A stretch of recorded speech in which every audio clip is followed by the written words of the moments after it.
사도신경으로 신앙 고백을 하시겠습니다. 나는 전능하신 아버지 하나님 천지의 창조주를 믿습니다. 나는 그의 유일하신 아들 우리 주 예수 그리스도를 믿습니다. 그는 성령으로 잉태되어 동정녀 마리아에게서 나시고 본디오 빌라도에게 고난을 받아 십자가에 못 박혀 죽으시고 장사된 지 사흘 만에 죽은 자 가운데서 다시 살아나셨으며 하늘에 오르시어 전능하신 아버지 하나님 우편에 앉아 계시다가 거기로부터 살아있는 자와 죽은 자를 심판하러 오십니다. 나는 성령을 믿으며 거룩한 공교회와 성도의 교제와 죄를 용서받는 것과 몸의 부활과 영생을 믿습니다. 아멘. 찬송가 484장입니다.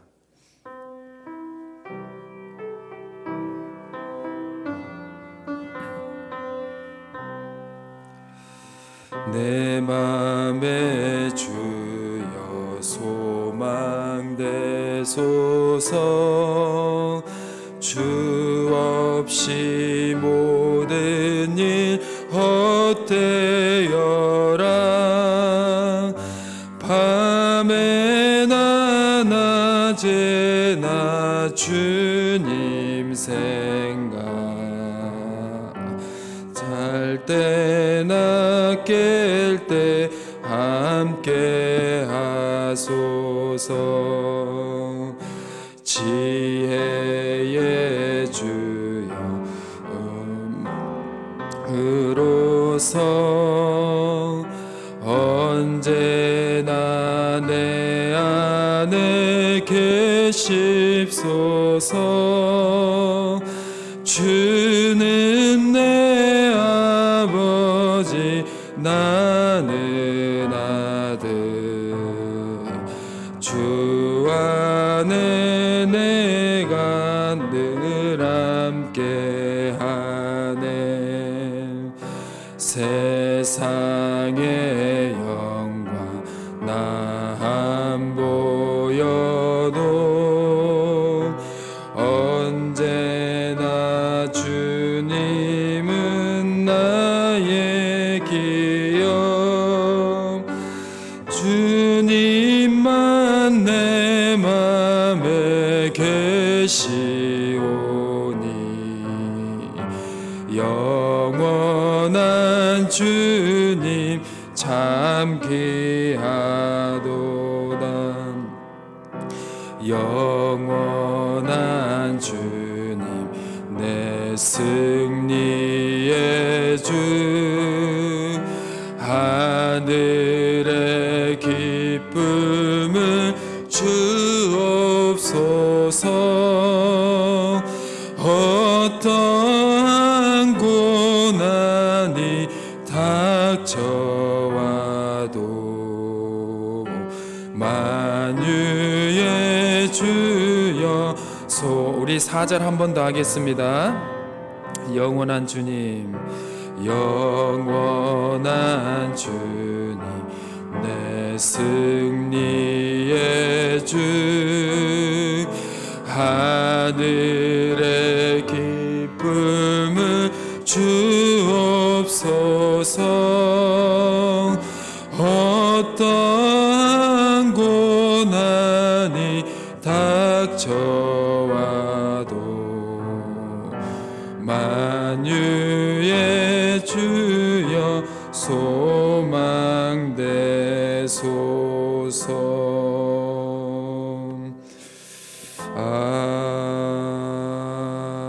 아멘. 네, 오늘 이 시간 하나님께서 저에게 주신 말씀은 구약 성경 시편 59편입니다.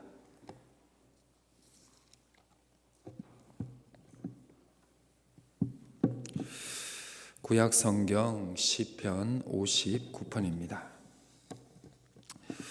구약 844면에 기록되어 있는 시편 59편 1절에서 17절까지의 말씀입니다.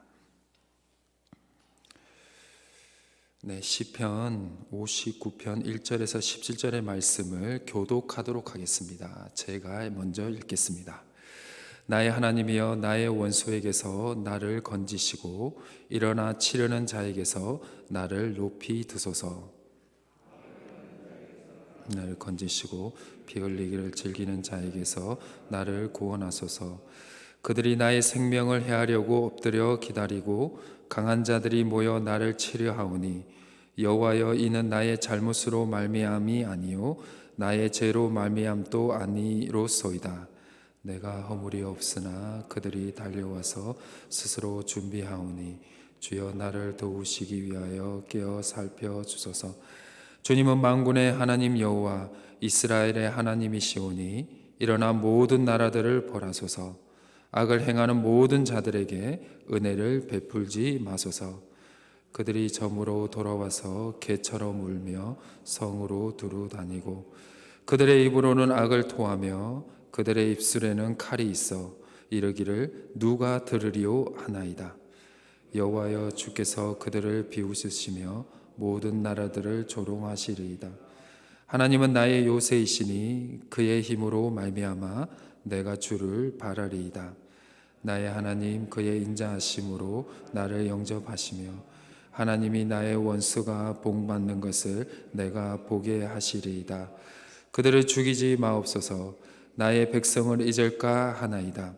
우리 방패 되신 주여, 주의 능력으로 그들을 흩으시고 낮추소서. 그들의 입술의 말은 곧 그들의 입의 죄라. 그들이 말하는 저주와 거짓말로 말미암아 그들이 그 교만 중에서 사로잡히게 하소서. 진노하심으로 소멸하시되 없어지기까지 소멸하사 하나님이 야곱 중에서 다스리심을 땅끝까지 알게 하소서. 그들에게 점으로 돌아와서 개처럼 울며 성으로 두루 다니게 하소서. 그들은 먹을 것을 찾아 요리하다가 배부름을 얻지 못하면 밤을 새우려니와, 나는 주의 힘을 노래하며 아침에 주의 인자하심을 높이 부르오니, 주는 나의 요새이시며 나의 환난날의 피난처심이니이다. 다 같이 읽겠습니다.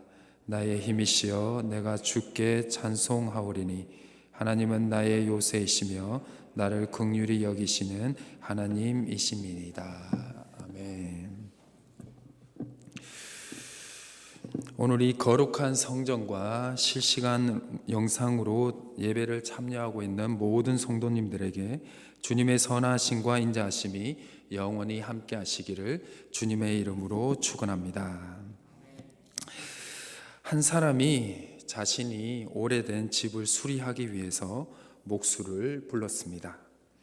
그 목수가 그 사람에게 집을 고치기 위해서 온 첫날에 몇 가지 짜증나는 일이 발생하게 되었습니다. 첫 번째, 목수가 오는 길에 타이어가 펑크가 나서 1시간 정도 지체가 되었고, 두 번째는 가지고 온 장비 중에 전기 드릴이 작동을 하지 않았으며, 마지막으로 어렵게 하루 일을 마친 후에 목수가 집으로 돌아가려 할 때 오래된 1톤 봉고 트럭이 더 이상 시동이 걸리지 않게 된 것입니다. 목수를 고용한 집주인이 봐도 오늘 목수에게는 정말로 운수가 없는 날로 보였습니다.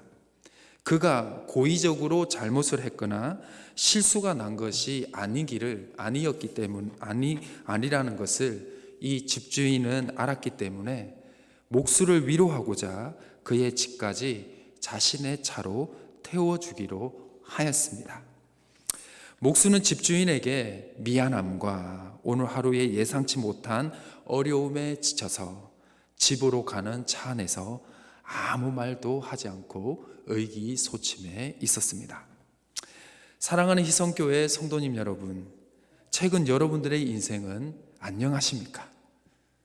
최근 여러분들의 인생은 행복하십니까? 아니면 예상치 못한 어려움과 내 잘못 아니고 여러분들의 잘못이 아닌 사건 때문에 혹은 고통받는 일은 없으셨습니까? 그럴 때 여러분들은 어떻게 그 어려움과 아픔을 이겨내십니까? 오늘 시편 59편의 말씀은 나의 잘못도 아니고 누군가에게 이유 없이 괴롭힘을 당할 때 믿음을 가진 자로서 어떻게 반응을 해야 하는지 가르쳐주는 말씀입니다. 제일 먼저 해야 할 것은 하나님을 간절히 찾아야 합니다. 시편 59편 1절의 말씀을 보겠습니다. 제가 읽어드리겠습니다. 나의 하나님이여, 나의 원수에게서 나를 건지시고 이르라 치려는 자에게서 나를 높이 드소서. 아멘. 죄 없이 무고하게 고발당하고 고통을 당하고 있던 이 시편 59편의 저자는 제일 먼저 한 일이 무엇인가? 제일 먼저 한 일이 하나님을 간절히 찾았다라는 것입니다. 시인은 원수에게서 자신을 건져 달라고, 또 자신을 치려는 자에게서 주여 높이 들어서 하나님이 계신 곳으로 올려달라고 간절히 기도를 하고 있습니다. 왜냐하면 악한 자는 하나님이 계신 높은 곳으로 올 수가 없기 때문입니다. 인생에서 힘든 것은 내가 선을 베풀었는데 돌아오는 것이 배신과 악함일 때와 나의 잘못이 아닌데 억울하게 누명을 쓰거나 고통과 어려움을 당할 때, 그것을 경험할 때 우리가 제일 힘들지 않습니까? 오늘 시편의 표절을 보면요, 다윗이 이 시편의 저자라는 것을 알 수가 있습니다. 사울 왕이 자신을 죽이기 위해 찾으러 다니는 그때를 회상하며 기록한 시라는 것을 우리는 알 수가 있습니다. 여러분들이 아시는 다윗, 이 다윗이요, 사울 왕을 피해서 이리저리 막 돌아다니면서 도망 다니잖아요. 그거는 보통 교회 좀 다니시는 분들, 우리 또 믿음이 있으신 분들은 보통 아는 말씀이잖아요. 그래서 이 다윗이 사울 왕을 피해서 도망 다니는 곳 있잖아요. 장소가, 그 장소의 대부분의 장소는 어디냐? 다윗의 동족, 다윗의 사람들, 친척들이 살고 있던 유다 지파의 땅이었습니다. 쉽게 설명하면 제 고향이 포항이잖아요. 그러니까 제가 누군가를 죽이려고 하니까 제가 포항으로 도망간 겁니다. 포항으로. 즉 어릴 때 자신이 나고 자란 땅으로 다윗이 도망을 갔지만 오히려 자신의 동족이고 자신의 친척들이고 자신이 몇 다리만 걸면 다 알만한 사람들, 동네 사람들, 그 사람들이 자신을 보호해 줄 줄 알았는데 한 명도 자신을 보호해 주지 않고 그 유다 사람들이 오히려 다윗 여기 있어요, 다윗 저기에 숨어 있어요 라고 사울 왕에게 하나하나 다 일러 바치고 고발을 했다라는 것입니다. 다윗의 배신감은 말로 표현할 수가 없었을 것입니다. 저도 고향으로 도망갔는데 아무 죄 없이 고향 사람들이 제가 어디 숨어 있다고 이렇게 나를 잡으러 오려고 하는 사람들을 가르쳐 주면 너무 배신감이 느껴질 것 같습니다.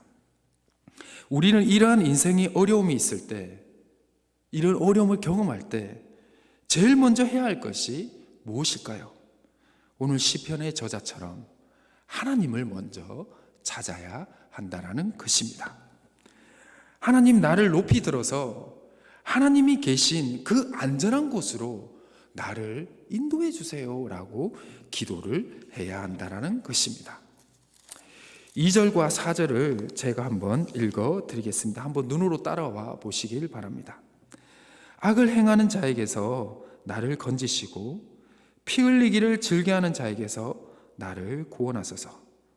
그들이 나의 생명을 해하려고 엎드려 기다리고 강한 자들이 모여 나를 치려 하오니 여호와여, 이는 나의 잘못으로 말미암이 아니요 나의 죄로 말미암도 아니로소이다. 내가 허물이 없으나 그들이 달려와서 스스로 준비하오니 주여 나를 도우시기 위하여 깨어 살펴주소서. 아멘. 이 시인은 자신의 억울함을 토로하면서 하나님, 나는 죄 없는데 왜 내가 이런 고통을 당해야 돼요? 이 고통에서 구해달라고 간절히 하나님을 찾고 구하고 있는 모습을 우리는 볼 수가 있습니다.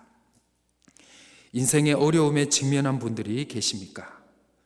제일 먼저 하나님을 붙들고 제일 먼저 하나님을 찾으시는 믿음의 인생이 되시기를 주님의 이름으로 축원합니다. 두 번째입니다. 억울하고 아픈 감정을 하나님께 풀어야 합니다. 시편 59편의 저자는요, 5절부터 8절, 11절부터 15절까지 자신이 처한 상황과 섭섭함, 억울한 심정을 하나님께 정말 솔직하게 모두 이야기하고 있습니다. 5절과 7절을 보면요, 이렇게 나옵니다. 하나님께 자신을 괴롭히는 자가 괴롭히는 자를 하나님, 나 자신을 괴롭히는 자를 절대로 도와주지 마세요. 절대로 도와주지 마세요. 그리고 자신의 억울한 심정을 그 모든 것들을 하나님께 그대로 풀고 있는데요, 어찌 보면 이 5절과 7절을 보면요, 자신을 괴롭히는 자를 하나님 가만두지 마세요라고 하면서 저주에 가까운 그러한 내용까지도 볼 수가 있습니다. 시인이 얼마나 힘들었으면요, 또 얼마나 어려웠으면 자신의 원수를 향해서 어떻게 표현을 하냐면, 하나님께 그들은 저녁이 되면 먹이를 찾아 떠돌아다니는 뭐다? 개다? 개다까지 표현을 합니다. 즉 그는 사람들에게 이 자신을, 그러니까 자신을 괴롭히는 자가 정말 그 당시 때 이 동물의 이 개라는 표현은요, 정말 안 좋은 표현입니다. 정말 저주에 가까운 안 좋은 표현인데요, 자신의 원수를 향해서 하나님, 이 사람은 개입니다 라고 하면서 상당히 어떻게 시인이, 다윗이 어떻게 이런 표현을 할 수 있을까 할 정도로 이러한 표현을 합니다. 근데 이 모든 것들이 무엇이냐? 이 자기의 힘들고 어려운 감정들을 사람에게 푸는 것이 아니라 누구에게 풀었을까요? 바로 하나님께 이 억울하고 아프고 좀 말하기 힘든 그 모든 자기의 그 심정까지 하나님께 그 감정들을 다 풀고 있다라는 것입니다. 시편의 말씀을 통해서 하나 배울 수 있는 것이 있는데요, 그것은 무엇이냐? 이 시편 전체를 읽어보면 이런 내용이 참 많이 나옵니다. 이런 참 내용이 많이 나오는데요, 그 시편 저자의 솔직한 심정, 이거 좀 저주에 가깝지 않느냐는 내용까지. 근데 이것은 무엇이냐? 자신의 감정을 사람한테 푸는 것이 아니라 누구한테 풀고 있는 것이다? 하나님께 풀고 있는 겁니다.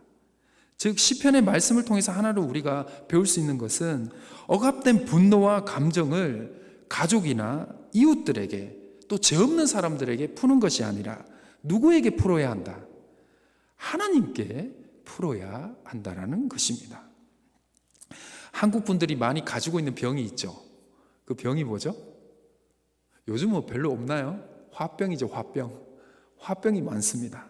화병이 뭡니까? 참다가 생긴 병이죠. 참다가 생긴 병. 화병은요, 억압된 분노가 신체 증상으로 나타나는 병인데요, 어떠한 증상으로 나오냐면요, 우울감, 식욕 저하, 불면증으로 나타나기도 하고요, 심할 때는요 몸에 통증까지도 온답니다. 그리고 보통은 어떤 현상이 나오냐면 이 명치에 뭐가 걸린 것 같다, 뭔가 큰 게 딱 걸린 것 같은 그런 신체적인 경험을 한다고 합니다. 이것이 어떤 증상이다? 화병의 증상이라고 합니다. 그런데 우리는 이 억눌린 심정들을 사람이나 가끔 가족에게도 푸시는 분들이 있잖아요. 가족에게 푸는 것이 아니라 누구에게 풀어야 된다? 하나님한테 풀어야 한다는 것입니다. 왜냐하면 하나님은 우리의 억울한 감정의 말까지 다 들어주시고, 우리가 왜 억울함을 당했는지, 왜 어려움을 당했는지 다 이해하시고, 가끔은 진짜 친한 사람들에게도 내 억울한 감정을 솔직하게 풀면 그렇게까지는 아닌 것 같은데라고도 이렇게 반응이 올 때도 있거든요. 근데 하나님은 그렇지 않은 것 같습니다. 그래, 너가 그렇게 이해하는 거 내가 다 이해한다 하시는 분이라는 것입니다. 하나님만이 나의 억울함을 풀 수 있는 유일한 분이시며, 하나님은 복도 주시는 분이시지만 바로 심판도 하시는 분이기 때문입니다. 앞에서 했던 목수 이야기를 마무리 짓도록 하겠습니다.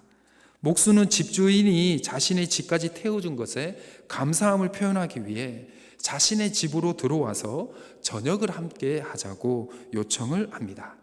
집주인은 그렇게 하겠다라고 허락을 하였습니다. 집에 도착한 목수는 집에 들어가기 전에 잠시 집 앞에 있는 나무에게로 가서 잎사귀 하나를 붙들고요, 잠시 기도를 하는 것이었습니다. 그리고 집으로 들어가 아무 일도 없었다는 듯이 가족들과 함께 웃고 즐기며 식사를 하는 것이었습니다.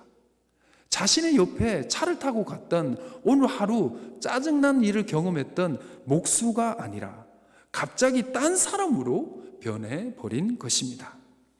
식사를 마친 후 집주인은 궁금해서 왜 집에 들어가기 전에 잎사귀를 만졌고 왜 갑자기 다른 사람이 되었는지 질문을 하게 됩니다. 목수는 대답합니다. 가족들에게 오늘 나의 괴로운 감정을 풀지 않기 위해서 내가 오늘 당한 근심과 걱정과 억울함을 하나님께 기도를 하면서 이 나무에 걸어둔 것입니다 라고 대답을 하였다고 합니다.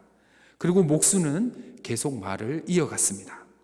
그런데 다음날 아침이 되어서 잠시 나무에 걸어두었던 근심과 걱정을 다시 잡으면 하나님께서 전날보다 더 가볍게 하시고 또 해결해 주시는 은혜를 매일매일 경험했다라는 것입니다. 사랑하는 희성교회 성도님 여러분, 오늘의 마지막 말씀입니다. 하나님께서 여러분들을 그리고 나를 반드시 구원해 주실 것을 믿으시기를 주님의 이름으로 축원합니다. 시편의 저자는 이 시편의 마지막 부분인 16절에서 17절을 보면요, 믿음으로 고백을 합니다. 우리 같이 한번 읽어볼까요? 참 좋은 말씀이기 때문에 같이 읽어보겠습니다. 시작. 나는 주의 힘을 노래하며 아침에 주의 인자하심을 높이 부르오니 주는 나의 요새이시며 나의 환난 날에 피난처이심이니이다. 나의 힘이시며 내가 주께 찬송하오리니 하나님은 나의 요새이시며 나를 긍휼히 여기시는 하나님이심이니이다. 아멘. 어떤 상황에서도 하나님을 신뢰하시길 바랍니다. 오늘 또 여러분들이 처한 상황을 있는 그대로 하나님께 토로하시길 바랍니다. 여러분들의 억울한 감정을 가족들이나 이웃들에게 풀지 마시고 하나님께 푸시길 바랍니다. 여러분들의 억울한 감정을 저 십자가의 나무에 걸어두시길 바랍니다. 하루가 지나고 이틀이 지나면 나무 십자가에 걸어두었던 여러분들의 억울함과 아픔은 나무 십자가에 계신 예수 그리스도께서 하나하나 해결하고 계시는 것을 경험할 뿐만 아니라 우리의 죄 문제까지도 해결하시는 그 예수 그리스도를 경험하게 될 줄 믿습니다.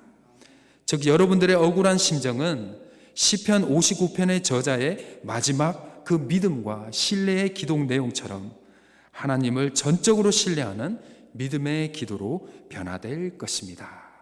아멘. 기도하시겠습니다. 선하시고 인자하심이 많으신 하나님, 부족하고 연약한 우리를 불쌍히 여겨 주옵소서.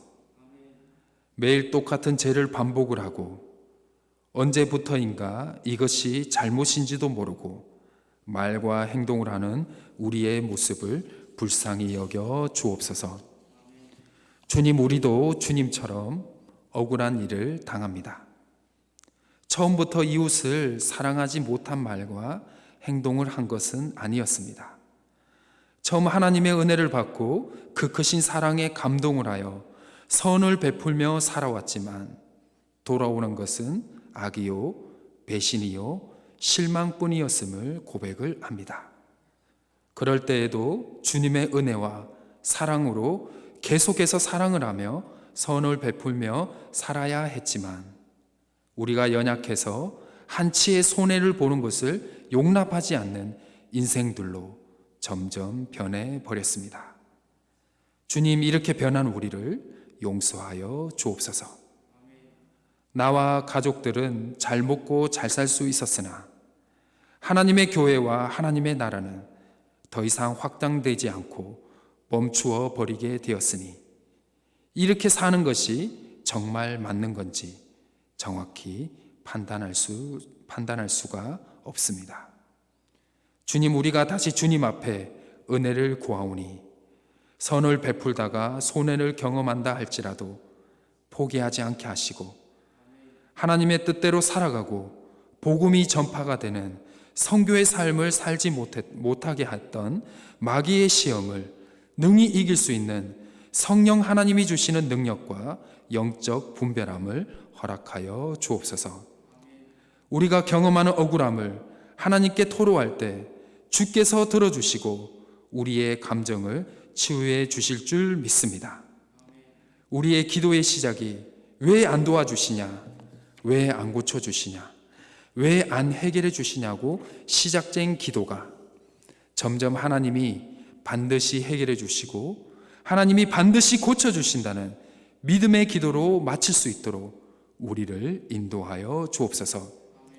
그래서 우리의 삶 속에서 결국 하나님의 구원을 경험을 하고 치유를 경험을 하고 삶의 문제가 해결되는 것을 경험을 하고 죄의 문제가 해결이 되는 영적 경험 또한 허락하여 주옵소서. 그 기도의 시작이 우리 희성교회 성전으로부터 시작하게 하시고 원래 하나님이 주신 목표인 예배 회복, 영혼의 회복, 교제의 회복을 이루어 주옵소서. 코로나 때문에 멈추었던 구역 모임을 주께서 축복하여 주시고 성도들이 모여서 함께 기도하고 주님께 기도할 때 주께서 응답하여 주시고 사람이 좋아서 모이는 모임이 아니라 하나님의 능력과 위로와 사랑을 경험할 수 있기 때문에 모이는 성교의 모임이 될 수 있도록 주께서 역사하여 주옵소서. 구역 모임에 은혜 받은 성도들이 가정에서 이웃들에게 그 은혜를 나누게 하셔서 이 희송교회가 다시 하나님이 예배하는 성도들로 가득 채워지는 역사를 우리가 다시 한번 경험할 수 있도록 주여 도와주시옵소서. 주님, 인종차별조차 큰 범죄라고 생각을 하는 이 시대에 전쟁이 웬 말입니까? 주님, 무죄한 자들이 고통받지 않을 수 있도록 전쟁을 하루속히 멈추게 하여 주시고 지도자들의 욕심을 내려놓게 하시고 자국의 이익을 위해 힘없는 나라들을 마음대로 주무르는 강대국들을 겸손하게 만들어 주시고 이번 전쟁을 통해서 우리 또한 힘있고 돈 있다고 해서 없는 사람들을 업신여기지 않을 수 있도록 주께서 우리에게 큰 깨달음을 허락하여 주옵소서. 전쟁은 언제나 어디에 있어서는 안 될 역사적 교훈을 우리에게 주고 있사오니 우리 한반도의 평화를 주님께서 책임져 주시고 하루빨리 통일을 허락하여 주옵소서. 군대에서 복무 중인 성도님들의 자녀들을 지켜주시고 특히 전역할 때 큰 믿음으로 가지고 나올 수 있도록 주께서 도와주시옵소서. 내일 있을 주뜰 아래 기도에도 축복하여 주시고 많은 성도들이 함께 기도하는 시간으로 만들어 주시고 특히 질병으로 고통받고 있는 성도들이 치유를 받는 은혜의 시간으로 만들어 주옵소서. 의무감으로 참여하는 것이 아니라 하나님의 은혜를 경험하게 하여 주셔서 하나님의 은혜를 만나고 경험하기 위해 참여하는 은혜의 기도회가 될 수 있도록 주께서 역사하여 주옵소서. 오늘 하루도 코로나19로부터 모든 성도들을 지켜주시고 홀로 있는 어르신들과 어려운 형편으로 고통받고 있는 가정과 자녀들을 지켜주시옵소서. 우리를 사랑하시는 주 예수 그리스도의 이름으로 간절히 기도드립니다. 아멘. 각자 개인 기도하는 시간을 가지겠습니다.